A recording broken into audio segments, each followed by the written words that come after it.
अहम ख़बर शामिल कंदासीं। मुस्लिम लीग नून अॻवान एहसन इक़बाल प्रेस कॉन्फ्रेंस कंदे चयो आहे त सुप्रीम कोर्ट जो फ़ैसिलो कंहिं बि पार्टी जी फतह या शिकस्त न आहे। आइन शहरियुनि जे हक़नि जो ज़ामिन आहे। सुप्रीम कोर्ट जो फ़ैसिलो 22 करोड़ अवाम जी ख़्वाहिश हो। मुस्लिम लीग नून अॻवान एहसन इक़बाल जो वधीक चवणु हो त ही पहिरियों भेरो थियो आहे जो कंहिं सिविलियन हुकूमत पार्लियामेंट टोड़े छॾी आहे। नई हुकूमत नए जज़्बे सां मुल्क खे अॻिते खणी हलंदी।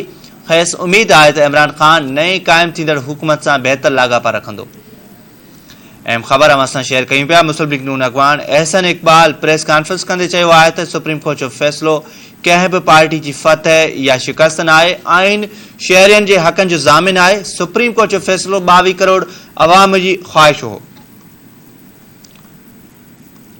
मुस्लिम लीग नून अॻवान एहसन इक़बाल जो वधीक चवणु हो त ही पहिरियों भेरो आहे त कंहिं सिविलियन हुकूमत पार्लियामेंट टोड़े छॾी आहे।